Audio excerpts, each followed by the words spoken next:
ესო და არ მიატოვო ბაბუა, ღადარი არ გამიციო.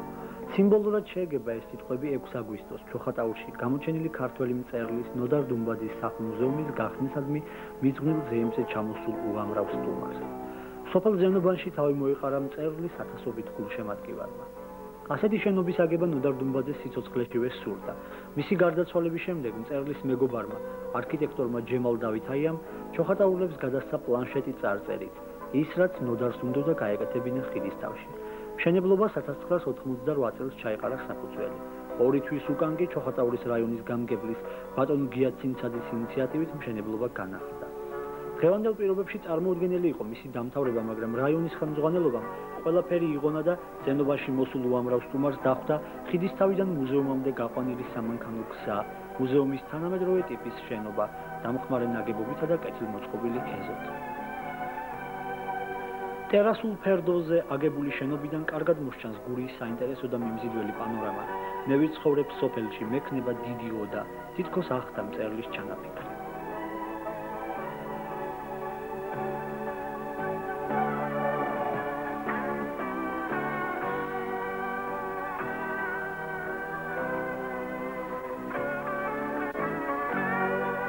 სახლ-მუზეუმის გახსნისადმი მიძღვნილი მიტინგი გახსნა ჩოხატაურის რაიონული გამგეობის თავმჯდომარის მოადგილე მირაკლი კუჭავა. 1994 წლის 6 აგვისტოს იხსნება დიდი ქართველი მწერლის ამ კუთხის გვიძლიშვილის ბატონ ნოდარ დუმბაძის სახლ-მუზეუმი. ძნელია გადაჭარბებით შევაფასოთ ბატონი ნოდარის ღვაწლი ქართული მწერლობის, ქართველი ხალხის, სრულიად საქართველოს წინაშე. ღვაწლი კაცისა, რომლის მწერლობა და შემოქმედება ნათელი მაგალითია ჭეშმარიტი მამულიშვილობისა და ერის ჭირისუფლობისა. ნოდარ დუმბაძეს მის შემოქმედებას სიცოცხლეშივე არ დაკლებია იმ პერიოდისათვის დამახასიათებელი ჯილდო თუ ტიტული, მაგრამ ყველაზე დიდი, რაც ყველა დროში ამკობს და უკვდავს ღვთის შემოქმედს, ეს მისი მშობელი ხალხის სიყვარულია, რომლითაც ასე განებივრებული ბრძანდებოდა ბატონი ნოდარი. აქაურობა და აქაურები, ისე როგორც მთელი საქართველო, სათუთად ინახავს მის ხსოვნას. ბუნებრივია, იგი გურიაში განსაკუთრებით უყვარს. რადგან გურული იუმორით შეზავებული ქართული სიტყვა სოფლიოს მრავალი ქვეყნის კითხველის თანაზიარად აქცია. დღევანდელი დღით სახლ-მუზეუმის გახსნით გვინდა კიდევ ერთხელ ვცეთ პატივი ბატონი ნოდარის ხსოვნას. დამოვხატოთ სიყვარული და თანადგომა მისი ოჯახის წევრებისადმი, ახლობლებისადმი, კოლეგებისადმი. კიდევ ერთხელ ვიგრძნოთ ტკივილი და ის ცარიელე, რომელმაც ბატონი ნოდარის ჩასვლის შემდეგ დაისახურა. ეთილი იყოს თქვენი მობრძანება ძვირფასო სტუმრებო, სვეტნიერი იყოს დღევანდელი დღე.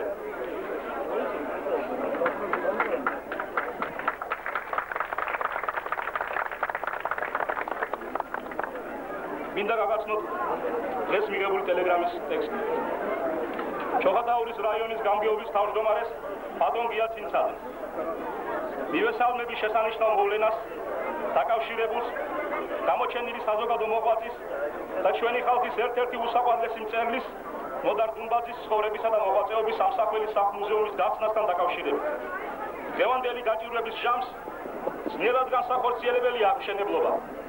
მე არ შემიძლია არ გამოვხატო პირადი მადლიერება თქვენს და რაიონის ყველა მშრომელის მიმართ, ვინც დღევანდელი ზეიმი შექმნა იმიტომაც, რომ ნოდართან მაკავშირებდა თანამოაზრეობა, განუყრელი ძმობა და მეგობრობა. პატივისცემით ედვარდ შევარდნაძე.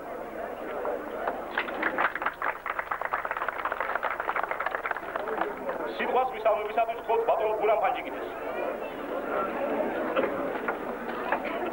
ძვირფასო მეგობრებო, ვერ წარმოიდგენთ, რაოდენ ბედნიერი ვართ ყველა მასპინძელის და სტუმარის, რომ დღეს ვეიმობთ ღირსშესანიშნავ მოვლენას ნოდარ დუმბაძის სახლ-მუზეუმის გახსნას. რაოდენ ბედნიერი ვარ ეს შემთხვევით არ მithქვამს, იმიტომ რომ დღეს, როცა ასეთი გაჭირებაა საქართველოში, დღეს, როცა ხალხს უფრო სხვა საზრუნავი გამოუჩნდა, რომ როგორმე ფიზიკურად გადაერჩინოს თავი, მაინც არ ცხრება დიდი ლიტერატურული ცხოვრება, არ ცხრება კულტურული ცხოვრება და ქართველმა ხალხმა კიდევ ერთხელ დაამტკიცა, რომ მისთვის ლიტერატურა და კულტურა ისევე აუცილებელია, როგორც ჰაერი. ძვირფასო მეგობრებო, მე განსაკუთრებული მადლობა მინდა გადაუხადო რაიონის ხელმძღვანელობა ბატონ გიაცინცაძის მეთაურობით. მე მინდა მადლობა გადაუხადო მთელ სოფელს, მთელ შოხატაურის რაიონს, რომლებმაც შეძლეს აი ასეთი გაჭირების ჟამს ასეთი მშვენიერი სახელმწიფოს გაშენება. დოდარდუმაძე გახსნათ ის მწერალი, რომლის გმირები დღეს სოფლიოში დააბიჯებენ. მისი გმირები ეთიკება ტიგრის სახით, გილვის სახით, სცენაზე უპირატესობენ მთელ სოფლიოს ქართველი კაცის ხასიათს, გურული კაცის ხასიათს, მის იუმორს, მის თითბოს. დოდარდუმაძე უპირველესად იყო დიდი ჰუმანისტი მწერალი. არ დამავიწყდება ერთი დეტალი, რომელიც ყოველთვის ვაგონდება მისი შემოქმედებიდან, როდესაც ეს ანგელოზივი ცუხთა კაცი სოსოია იხდის შარვალს, იფეთქას ხატია ბრმა, მაგრამ მას არ შეუძლია შარვალი გაეხადოს, როცა ეს ზოგბაკეთი ურება და ეუბნება ხატია იქით შებრუნდი, შარვალი უნდა გავეხადო. თქვენ თუ დააკვირდებით მის შემოქმედებას, უპირველესი, ყველაზე მთავარი, ყველაზე დიდი, რაც დევს რომან დუმბაძის რომანებში თუ მოთხრობებში, ეს არის ადამიანის სიყვარული, ეს არის ჰუმანიზმი. ნოდარ დუმბაძე დაიწვა თავის სამშობლოს სიყვარულში, ნოდარ დუმბაძე დაიწვა თავისი ქართველი ერის სიყვარულში. ვერ წარმოიდგენთ რამოდენა ენერგია გაიღო მან და ამიტომაც იყო რომ ასე ნაადრევად გამოგვეთხოვა. ბუნებრივია ჩვენი გულის დაწყვეტა იმის გამო რომ მას ალბათ შეეძლო, ალბათ კი არა ნამდვილად შეეძლო რომ ецოცხლა არაერთი და ორი დიდი ნაწარმოებით გაემდიდრებინა თავისი მშობლიური ქართული ლიტერატურა, მაგრამ რას მოასწრო არის ის, რითაც მან თავისი ადგილი დაიმკვიდრა ქართველ კლასიკოსთა შორის. ის არის უსაყვარლესი ქართველი მწერალი და ეს არის უპოპულარესი ქართველი მწერალი. ბატონებო, დღეს ჩვენთან ბრძანდება საქართველოს რესპუბლიკის პრემიერ-მინისტრი ბატონი ოთარ ბაჩაცია. ხოთ ბატონ ოთარ. ბატონებო, ნოდარ დუმბაძემ თავის პირველ ინტერვიუში, რომელიც თითქმის მეოთხედის საუკუნის წინათ მის საქართველოს ახალგაზრდულ გაზეთს საოცრად წინასწარმეტყველური სიტყვებით თქვა. ეს სიტყვები მის კეთილშობლური ბუნების გასაღები უნდა იყოს მგონი. საბედნიეროდ ამბობდა იმ დროს უკვე აღიარებული მწერალი, ჩემს პატარა აღიარებას დედაჩემი მოეს წამომყვა მე, ბებია ილიკო და ილარიონი პირველ განხილვაზე, სადაც ხებით ცაში ამიყვანეს, რომ დავბრუნდით შეშფოთებულმა სამზარეულოში შემიყვანა და მითხრა, ადამიანმა შეიძლება ყველაფერს გაუძლოს, შვილო, ტანჯვას, წამებას, შიმშილს, ყურვილს, უბედურებას, მაგრამ ყველას ძნელი გასაძლები სიყვარულია. სიყვარულს თუ გაუძლებ, კაცი მაშინ იქნებიო. ეს სიტყვები როგორც სახარების ერთ-ერთი მცნება, როგორც დროშა, თან დამყვა ცხოვრებაში. ასეთ იცხოვრა ნოდარ დუმბაძემ, სიყვარულს გაუძლო, რადგან სიყვარულით იცხოვრა და სიყვარულით მოიხვეჭა ხალხის, უპირველეს ყოვლის მშობელი ხალხისა და სხვათა მრავალთა, ვისაც საშუალება მიეცა წაეკითხა თარგმანში მისი შედევრები. მათი რიცხვი კი მილიონობითაა. სიყვარული და სიკეთე გახდათ მთავარი ძარღვი და მუხტი მის მზით სავსე შემოქმედებისა და ამის გამოცა ალბათ რომ იგი თითოეული ადამიანის სულს უფაქიზეს ძალად გაედო. ამიტომ გაიგო და მიიღო იგი მკითხელმა, ამიტომ გახდა იგი უახლოესი ქართული ლიტერატურის ყველაზე უფრო პოპულარული მწერალი და ამავე ხარისხით გადავა იგი თაობიდან თაობაში. ნოდარ დუმბაძე იყო მე-20 საუკუნის სამოცელთა აღიარებული ლიდერი და ამასთან ერთად თანასწორთა შორის. ალბათ ეს არის გამორჩეული თვისება ამ უნიკალური უნიჭიერესი თაობისა, ვიტყოდი განუმეორებელი თაობისა. ეგრეთ სწორედ ამიტომაც იყო იგი ლიდერი. ასეთია პარადოქსის ჭეშმარიტება. მე როგორც ერთ-ერთი რიგითი მკითხველს არასდროს დამავიწყდება და მოუთმილად ველოდით წიგნის ბაზარზე ილიკო და ილარიონის, ნუგეშინია დედას, ზიანი ღამის, პარადისობის კანონის გამოსვლას, რა სიხარულით მივდიოდით ფილმების სანახავად, რომლებიც მისი ნაწარმოებების მიხედვით იყო გადაღებული სპექტაკლებზე, რომლებიც მაშინ მთელ საქართველოში იდგმებოდა. ნოდარ დუმბაძის შემოქმედება ეროვნული მოძრაობის ორგანული გამოყოფელი ნაწილია. ჩვენ დღეს ყველანი ვხედავთ თავისუფლების მზეს, რომელიც ასე შეშანიშნავად დახატა ნოდარ დუმბაძემ. უკეთესად ვერიტყვი თავისუფლებისათვის მებრძოლ საქართველოს დღეს უჭირს, მაგრამ ვერავინ დატეხს მის გვირულ სულს, მის ხალხის ურყევ მსმენას. ამიტომ მეგობრებო, როგორც ნოდარ დუმბაძე იტყოდა, გამოვკიდოთ სიყვარულის ბაიარაღები და გაუძლოთ სიყვარულს, რომელიც ყველაზე ძნელი გასაცლებია.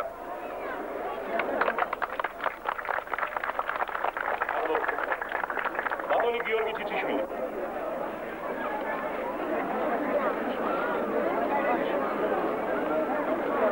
ძვირფასო მეგობრებო, დღევანდელი დღე ჩვენი კულტურის ერთი ღირსშესანიშნავი დღეა და ჩვენ ყველანი აქ ყოფნი, როგორც ჩამოსულების ადგილობრივი მკვიდრნი, ბედნიერი ვართ, რომ ვესწრებით ამ შესანიშნავ ღონისძიებას, დიდი სიტყვით, ოქროს სიტყვით რო ვთქვათ, ღონისძიებას.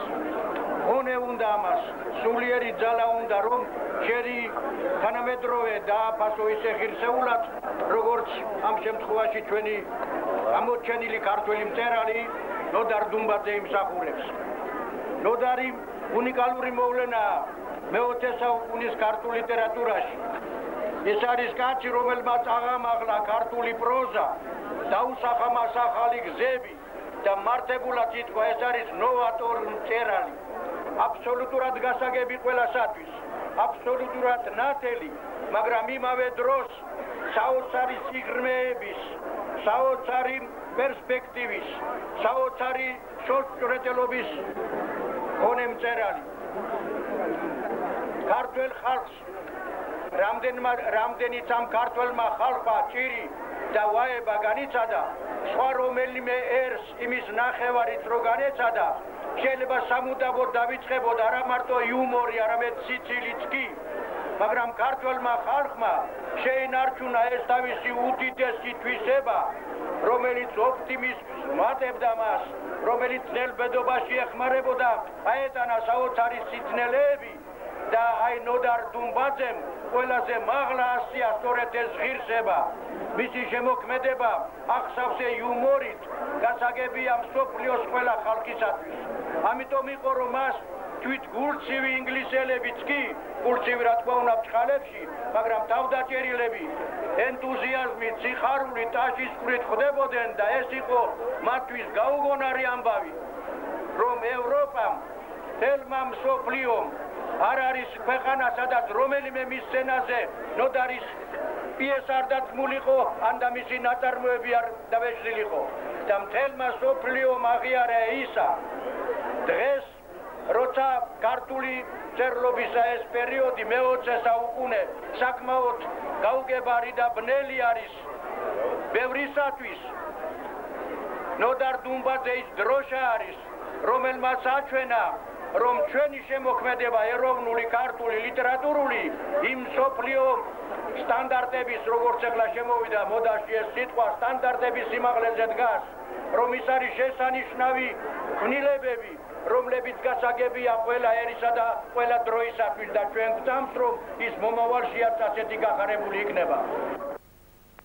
მე დიდი სიხარულით მინდა გითხრათ, რომ როდესაც ჩვენ მოსკოვში წავიღეთ სპექტაკლი მე, ბები ელიკო და ელარიონი, ყველა ფიქრობდა, გაიგებს კი ამას, ამ ქართულს კი არა, უკვე გურულს იუმორსაც კი რუსი მაყურებელი, უცხო მაყურებელი. და როდესაც მეორე დღეს მთელი გაზეთები წერდნენ და ერთ-ერთ გაზეთში ეწერა ასე, თუ გინდათ გაიცნოთ ნამდვილი ადამიანები, რომლებიც ლაპარაკობენ არა სენტენციებით, მორალზე და ზნეობაზე, არამედ არიან თვითონ მაგალითი ზნეობისა და მორალისა, სასწრაფოდ წადით მცირე თეატრში და ნახეთ სპექტაკლი ბებია და ილიკო და ელარიონი. ასე მოედო ნოდარ დუმბაძე მსოფლიოს ყველა ქვეყანას, ინგლისში, ფინეთში, გერმანიაში კითხულობენ, იცინიან და ტირიან მისი შესანიშნავი პერსონაჟების შემკურე და მკითხავი ხალხი. ძვირფასო მეგობრებო, გილოცავთ ამ დიდ დღეს, კიდევ ერთ დღეს, ქართული ლიტერატურის და დიდი ქართველი მწერლის ნოდარ დუმბაძის კიდევ სამუდამოდ ამკვიდრებისა ამ სოფელში, აი ამ ზღაპარ სოფელში, სადაც მართლაც არ შეიძლება ადამიანმა იცხოვრო და არ შექმნა რაიმე დიადი და შესანიშნავი, როგორც ეს მოახერხა დიდმა ნოდარ დუმბაძემ. საქართველოს თეატრის მოღვაწეთა კავშირის გადაწყვეტილებით დაარსდა ნოდარ დუმბაძის სახელობის საერთაშორისო ფესტივალი, რომელზეც წარმოდგენილი იქნება მწერლის ნაწარმოებებზე და ჰუმანისტურ თემებზე შექმნილი სპექტაკლები. ფესტივალი გაიმართება გურიაში, ოზურგეთის რაიონში. ამის შესახებ შეკრებილთ აუწყა ბატონმა გიგა ლორთქიფანიძემ.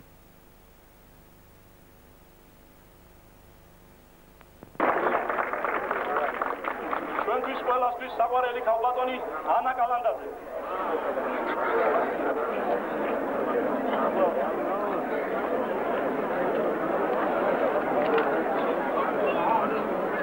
მე ვერ წარმომიდგენია ჩემი თანამედროვე ადამიანი უკეთური უშრილი ამიტომ ყველა ჩემს ვიში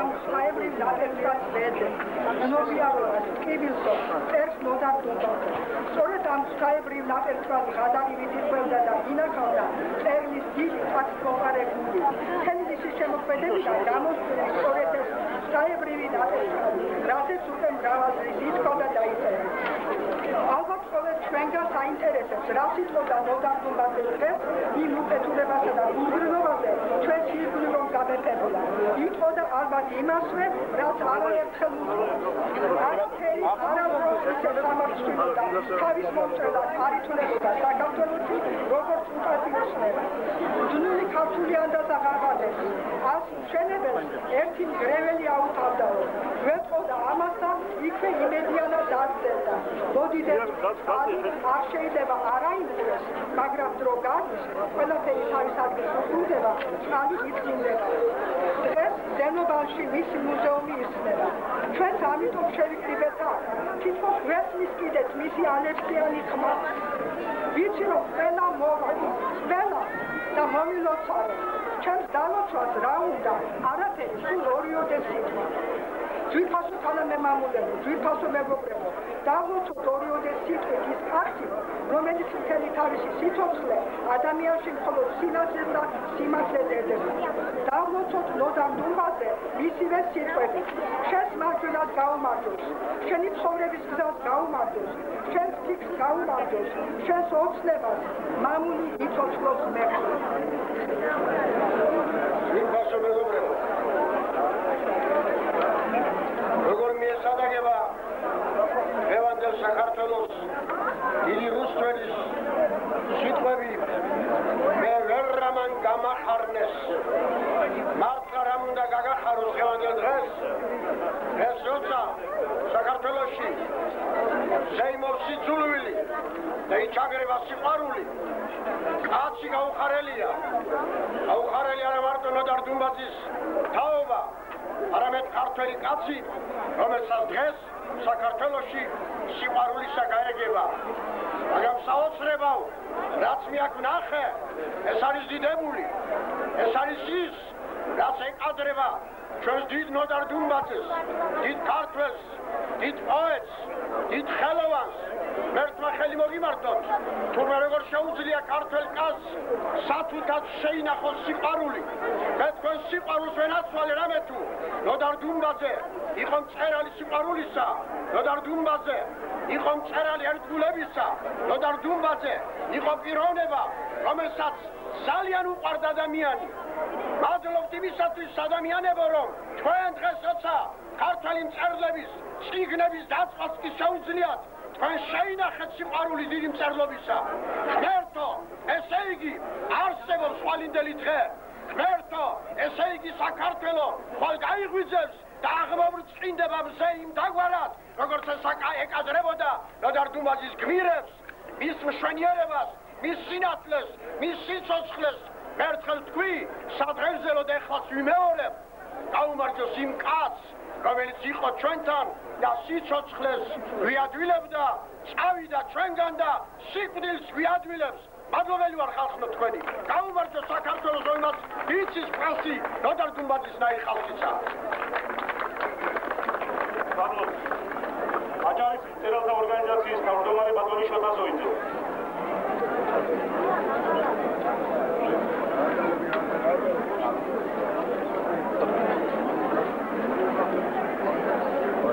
სრულიად საქართველოს ამ დიდებულ ზეიმს მივესალმები აჭარის დელეგაციის სახელით, მთელი აჭარის მოსახლეობის სახელით, რომელთა ყურადღება ახლა ამ ლამაზი სოფლისაკენ არის მოყრობილი, რომელმაც ქვეყანას მისცა დიდი ბუმბერაზი პიროვნება. ამ ეზოდან გავიდა სრულიად უცნობი ნოდარ დუმბაძე და დაგვიბრუნდა საქმეთნოდ სახელმოხვეჭილი მწერალი და დიდი ჰუმანისტი. მე მათ დამსდამ ჯერა რომ ეს სახლი მომავალი თაობებისათვის გახდება სულიერი კათარზისის წყარო. აჭარიდან უამრავი დებეშა გამოიგზავნა, როგორც ჩანს ჯერჯერობით არ არის მოხდეული და მე მაქვს პატივი ერთ-ერთი მათგანი გაგაცნოთ მეგობრებო. გულითადად მივესალმები თანამედროვეობის გამოჩენილ და მეტად პოპულარული მწერლის, თვალსაჩინო საზოგადო მოღვაწის, ნოდარ დუმბაძის სახლ-მუზეუმის გახსნას. იგი იყო მწერალი, რომელმაც სიცოცხლეშივე მოიპოვა ჩვენს ქვეყანაში და მის ფარგლებს გარეთ საყოველთაო სიყვარული და აღიარება. სახლ-მუზეუმის გახსნა სწორედ ამის დასტურია. მერთმა ქნას ძმათამკლელი ომით შეჭირვებულ საქართველოს ასეთი მოვლენები მშვიდობისაგან, შემოbrunებისაგან, სიყვარულისაგან მოუწოდებენ. ვიამაყება რომ ნოდარ დუმბაძე ჩვენი მხარის გულითადი მეგობარი იყო და ყოველთვის სიხარულით მოუწევდა გული აჭარისაკენ, სადაც უამრავი მეგობარი და თაყვანისმცემელი ეგულებოდა. მეც ყოველთვის ვიყავი, ვარ და ვიქნები მათ შორის და მისი უკვდავი ჰუმანური სული ვიწყოდეს ყველა ქართველს ჭეშმარიტებისაკენ. საქართველოს რესპუბლიკის პარლამენტის თავმჯდომარის მოადგილე, აჭარის ავტონომიური რესპუბლიკის უზენაესი საბჭოს თავმჯდომარე ასლან აბაშიძე. მიტინგზე გამოვიდა მწერლის მეუღლე ქალბატონი ნანული დუმბაძე. ძალიან დიდი მადლობა ხალხო. ძალიან დიდი მადლობა. ისევ ღელავ რომ არ ვიცი საიდან დავიწყო, საერთოდ ლაპარაკი საიდან დავიწყო ისიც არ ვიცი. ეს მარტო გურულების გაკეთებული არ არის ხალხო ეს საქმე. ხო ხედავთ, მთელი საქართველო აქ არის დღეს. ესე ყველა ერთად ხართ მაინც. მე ასე მგონია, მაგრამ რა თქმა უნდა, დიდი ღვაწლი მაინც თქვენ აგაქვთ ამაში, რომ ასეთი საოცარი მუზეუმი გააკეთეთ. ესეც ალბათ არ ვიცი, ნოდარის დამსახურება, თუ ის დიდი სიყვარული, რომელიც თქვენ გაქვთ ნოდარის მიმართ და მე მეტი არაფერი მესმის, მადლობის მეტი. მადლობთ ხალხო, მადლობთ და სულ კეთილად გევლოთ თქვენი ცხოვრება და ჩვენი მომავალი სულ კეთილი ყოფილიყო. სახლ-მუზეუმის გახსნის პატივი წილად ხვდა ქალბატონ ნანული დუმბაძეს და საქართველოს რესპუბლიკის პრემიერ-მინისტრს ბატონ ოთარ ფაცაციას.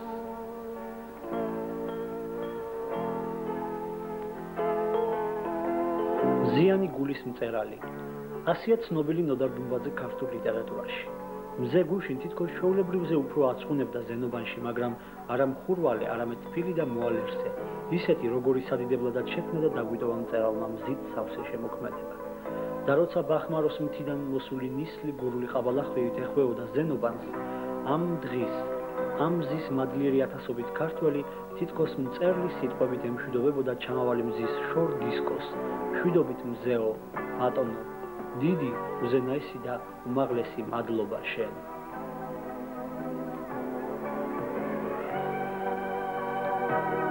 თქვენ ნახეთ გადაცემა ზიანი გულის მწერალი. გადაცემაზე მუშაობდნენ ილია თაუბერიძე, თემურ მარშანიშვილი, ავთო გველებიანი, ფატიმა მეიშვილი.